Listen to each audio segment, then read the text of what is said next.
bambi kati dadi abakolako bagwa bamukolako byomuli omu ate newaka abadde akafuna lwakwa nti we tujja wano eki akafuna oyagala kuwaka beera muva ku simu. Okay, kale ku Mukutu Cruise exclusive ko sinzidde okubanga ate otulabira Allen Cruise gemanya nyongera okwanirizaako yonna gy'osinzidde okubanga ate otulabira olunaku olwaleero tuli wano ku KS Spa and Clinic. Bano bo nagambye bakolera ddala ku kintu ky'obukoowu bwe basinga okujjanjaba obukoowu amagumba gakuluma omubiri gukuluma nakanyama akuluma jangu bali wakati mu kibuga Kampala onfuna bulungi nnyo. Bano bo bw'otuuka mu kibuga Kampala ebintu babitereeza akafo kalungi. Tulinawo room ngayo yabakapo ozze na mukyalawo ozze na mwami wo muli babiri mwe babatwala eni bakolako nga mukazi wo alaba bakolako nga bba alaba waleme kubaawo kintu kigamba nti bagende eyo kukola binze mirala. Tulinawo eyabasingo naye weeri bulungi nnyo ate ekintu bakisavuwazza bulungi nnyo. Then ladies and gentlemen tulina ne Ajiri oba Agiswag nga mwe mumanyi mukyala abeera very smart ate ng'era bw'aba atandise okukola ebintu bye ogamba nti Ajiri gw'aba akolanga abeera very smart ayambala bulungi.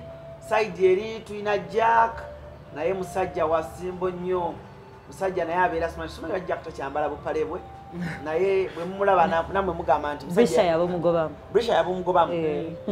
Jack by the way you look so smart ennaku zino. Nafuna omukazi kati so. Walina omukazi. Wafuna omukazi Jack. Omusajja wavunaanyizibwa. Okay.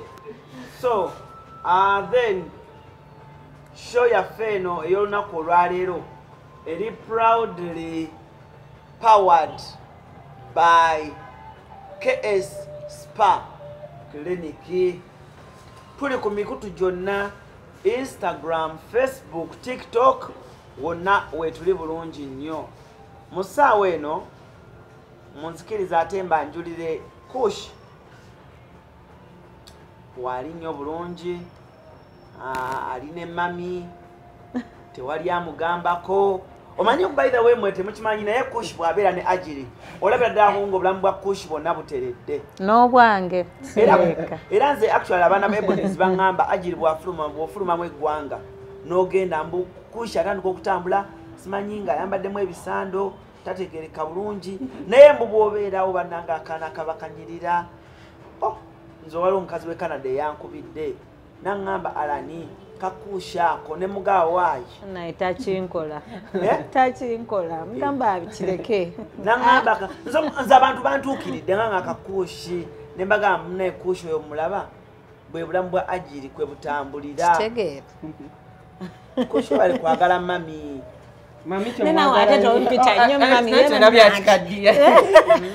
oyongerera ddala okukakasa abaana nti bannaye gwaliko emyaka si mukulu nnyo nga bwe mulowooza naye nga ndi mukulu myaka 22 tosala nnyo kigamba.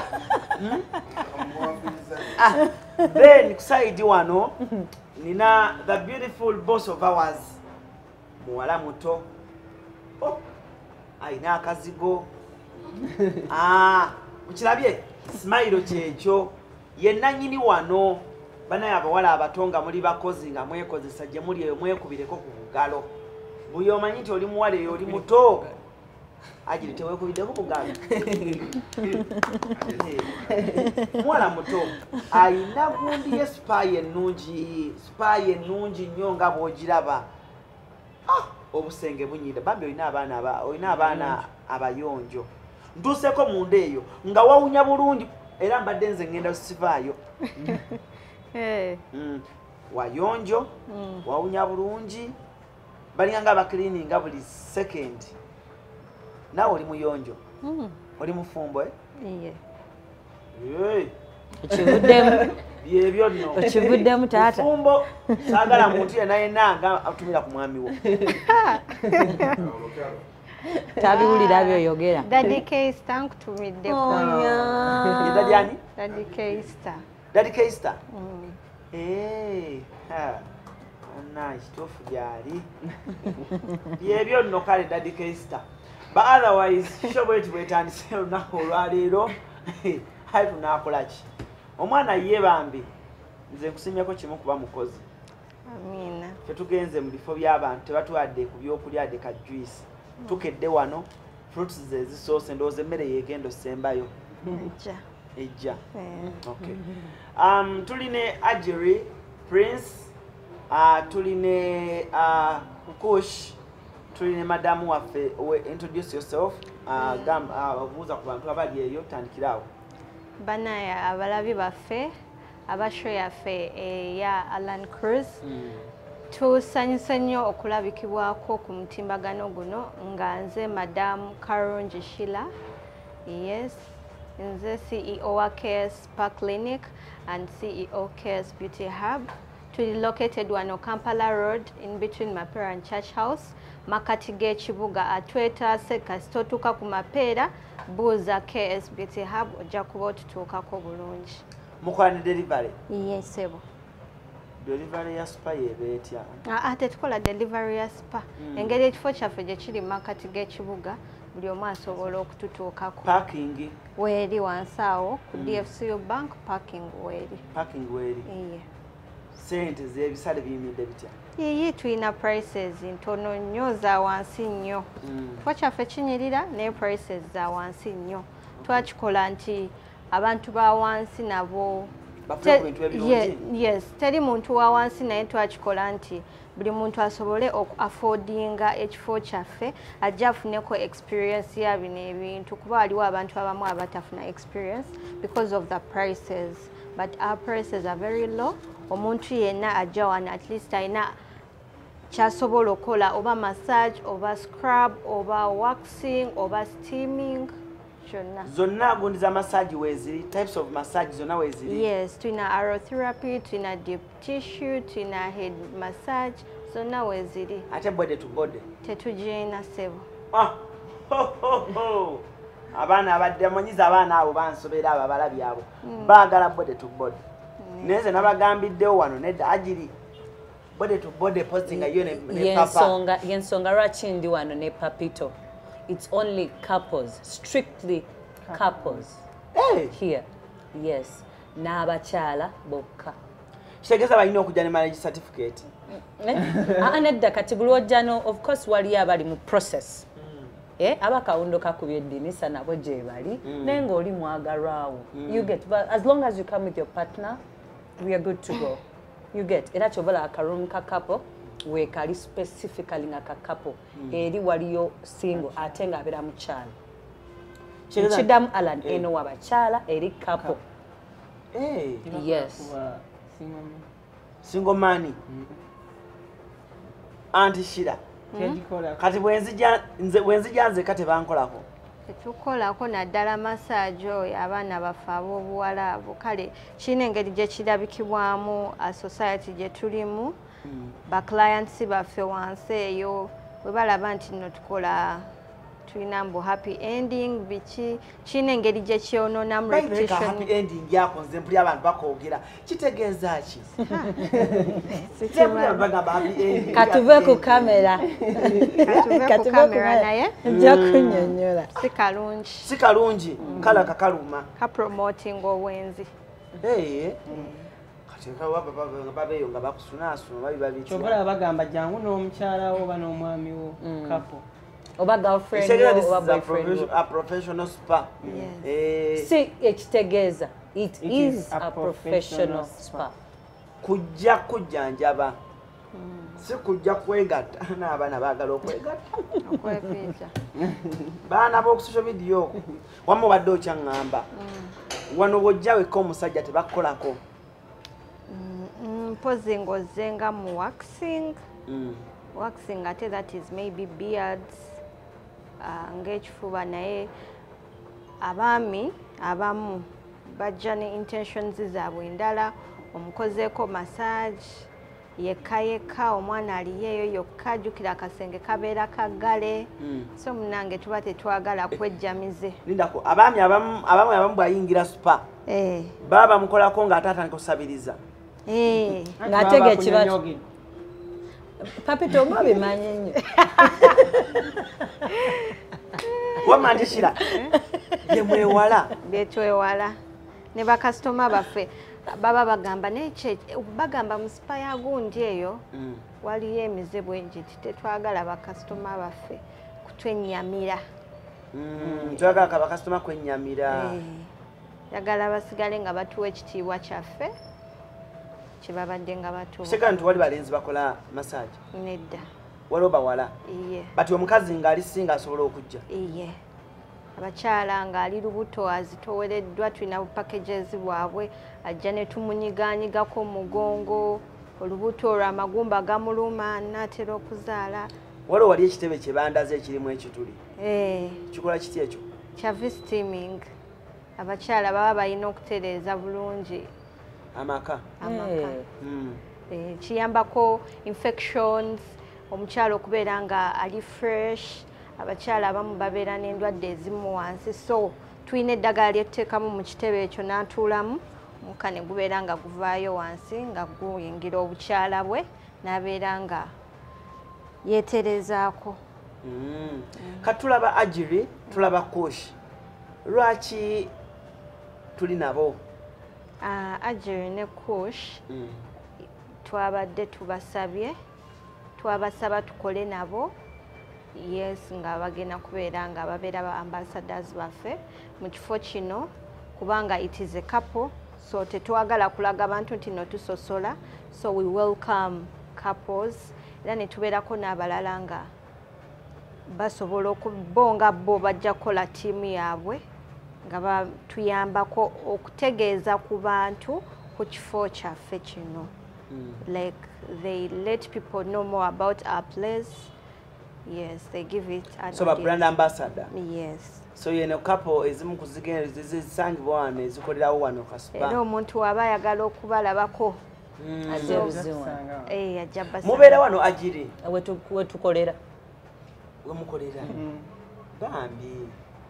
Kati dadi abakolako oba gwe abamukolako. Byomuli omu.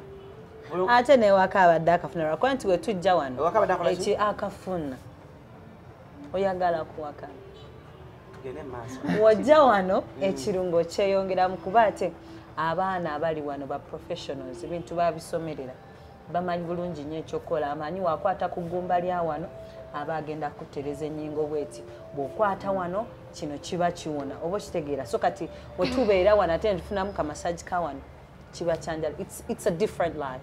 Ajiri kyanjawulo ki ekiri mu spas ekiri mu spa eno ekitali mu spas ndala mu ggwanga Uganda simanyi oba wali ondabyeko nga nina spa oba like a company or business like this gye nali nvuddeyoko munnange mbadde sikulabangako kyogereko exactly so we bantuukirira mukama wange na picking an interest because yagamba it is strictly couples ngera wakyogedde ebya happy ending and all that may I have my boyfriend kitegeera of course yagazala walanka muwe haga muwe mimwa PG eyo mwe kapeke kapeke kapeke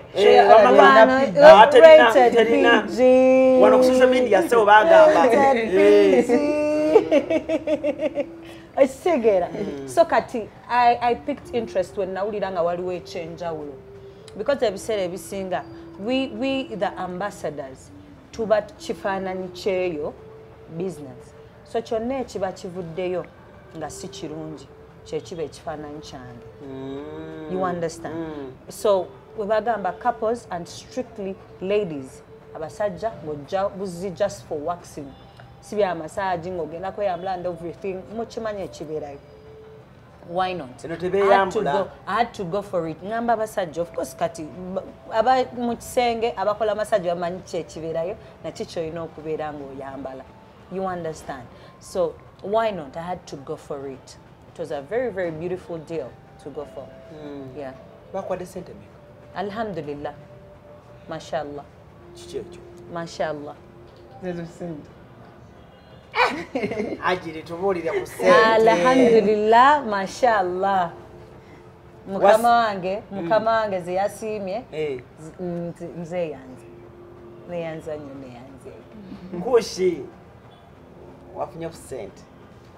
Why looking at me, Papito? Because Mamito, I reciprocate the same way. The same way she said is the same way. Mashallah. Never number. Mweyagala naishira tata gontatani tala keista yani badala bila kubano so mweyagala ebyaddala okimanyi mbadde sibalabangako ano ajiri ali mu mukwano gwennyini kati omba mugenda ali mu spa kunyirira era kati oyo owe Canada gwagambe Mamito andaba kanyiriro nkajja wano ku KS kutobola batandika magamba Papito nganyirira na WhatsApp nga batandika okukola kipa kati olo prince wange yadiba oli manager nambi abantu bali awo yadiba nino omukazi prince wafunye omukazi nino omukazi yani bishakashi oh yeah oli atamumanyi banna acha abadde alina obeera wano lwakuba ine ebimukuttemu abadde alina obeera manyi byati ayi tugenda kutandikira awo ekitundu kyaffe ekiddako nga tutandika ne Jack ne Ajiri ne Kush otherwise nga tumaliza story yaffe ya Spa our beloved madam, our beloved boss abantu yongero bayita yongero babulya services tulina wano allocation n'ekirala omuntu bwajja wano Ajiri anaamusangawo ne Kushi bantu nga babaagala sabalabi baffe bannange tulina services nyingi nnyo tukuyoyoota tulina full body scrubbing ovaawo ng'otukudde egirako free steaming tulina steaming machine and then we have so many machines tetudisplaying all our machines but they are available omuntu ng'oyagala facial tulina anti-aging tulina brightening tulina glow facials tulina facials ez'enjawulo tulina steaming tulina waxing abakyala waxing essaawa zino kyekiriko omukyala atawaxing asimanyi kyolinda bannayo abakyala babeere nagamba omwami wange tava ku bwana buto obwana bwerabirira wano obwana bujja ne bwekolako emikolo ne tubukola massage n'okanyiganyiga oli nawulidde obwana obuto owulidde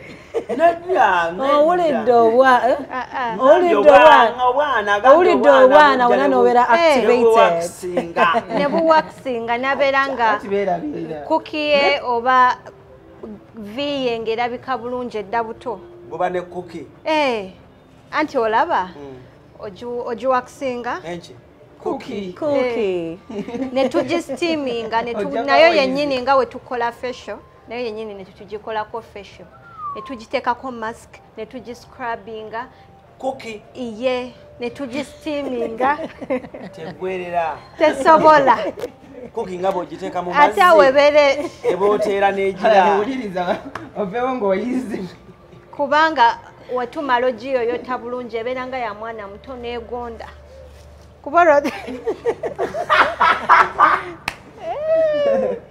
tuba tumaze ogiteekamu ebirungo byonna kati kwesegeza bino ebintu obeera ano ng'obiraba kati eyo kyova bagambye eri kapo eno ladies only kati Mamito abeera eno kati nze ne mutwa nange mundeke Mamito abeera eno mu section kati kuki babugumya kuki nga gw'oliwa nze nga ndi eri mu scrub oba nga ndi mu waxing eno nga mama babugumya kuki kyova bagambye omusajja wojja wano kati omusajja ogenda eri obeera mu waxing nga bakuwaxinga kati eno nga Mamito wakola ku mikolo so that ate tulaba nga ate twesisinkana ekitegeeza gw'obeera eno nga babugumya kuki cooking ekunyumidde cooking ekunyumidde kanyumidde amasoko lunyonyola gyogira kuki tugikonjoola bulungi nnyo mugikonjoola bulungi nebeera nga teyina dde kakufumita bwe kati bweti ng'ettamali eryo ate awo wali rafu obanga wano kubanga tugiteekako kamaski ne tugiscrubbinga ne tugisteaminga n'amala nagenda natula mu kiri ekitebe kyewalabi olwo eddagala ne libeera nga likola. liyingira nedda buto neefunda muko ate wambala nakkirira wansi nafuna ku kirungo ekirala wansi tugendagendayo Alan ogenda labayo waliyo ekirungo ekirala okanya kulaba gamba banaye Papito banaye Mamito kiki nga tavaawo nti banaye mbw ate oli mukulu ekitegeeza Agiri naawe obugumizaano kukizo oyagala kuwakana ate eno mujja mulabanga woba oyagala kitegeeza wano waliwo microwave ya cookie bulungi nnyo ekitebe ekitebe kyolabya ya microwave ya cookie ne tugibugumya ne baking bwa omukyala nga wakava mu nsonga zo awo agenda kona exactly omaliriza okuzaala badde nino kyogere banange abawala tunyirira naye infection kati buli wootuula ku kitebe ekyo infection oba ogoba oba otuuke wa Papito ng'oli fresh agamba ndaba kuki kati ye Papito babugumya ki bakola ku ki nzamwebugumiza waxing ate bonna we banaabuguma kati ne Papito bamukola waxing eno waggulu ampitsi mu kifuba ne ku magulu wokka ati bano bakugambye abasajja tebeyambulirawo weyambulirawo nga ozze ne mukazi wo my boss KS mbadde nsaba Alan tumweyeko ku treat Alan tugenda muwa tujamuwa ku treat tetugenda gikuwa Alan tujamuwa offer tubeere nga tumuwa ku treat buli woba owulira ng'okooye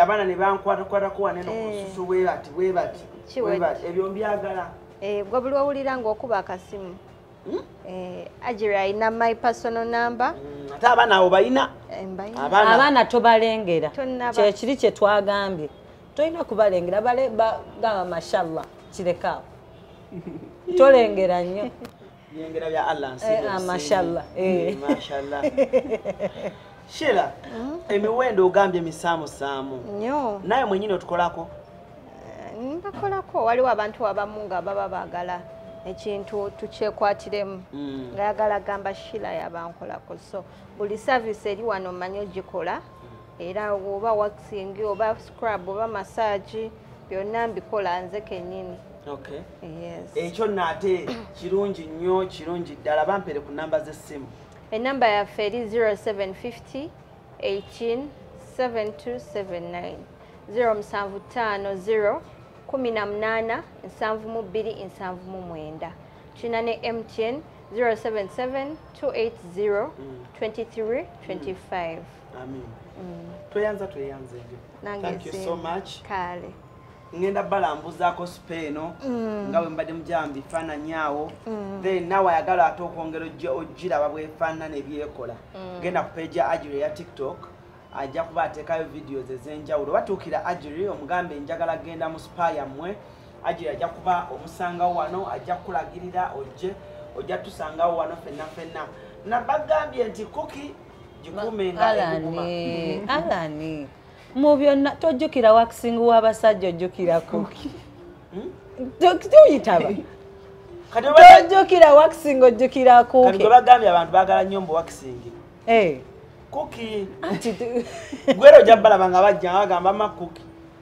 Abanayuganda baagala nga bagamba ka cookie package cookie package ojja sangawo kushi yakuma microwave omubeera zikuki basala kigambo si yakuma bwebali abaana ababikolako buli kimu ne kushi osobola bino byongamba luli ku papa azobisobola endako yagamba ki Papito nadda bannange nadda bannange Alani oba tebasobola tujja batraininga kushi ne chikeni nedda temusobola kukola ne chikeni mwe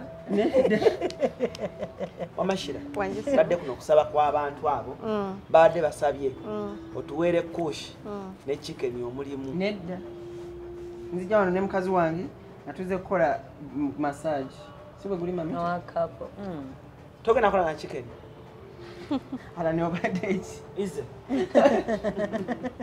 Ladies and gentlemen, our show ends here, but please get time and pass by. KS. Sparkling. Yagala okunkwata naye KS kigwa kitya? Karungi Shira. Oh bambi bakuzaala wa mama. Fort Portrait. Oliwa Fort? naye omulidde obodde oluganda lwayogera nga wama kuki kituufu bw'oba oliwe Fort omwana alabirira oyo kuki eba erina okubuguma wakati ekyo nkyagadde Sharif obiwulidde byonna byonna bagambye wano kuki Evaawo ebuguma.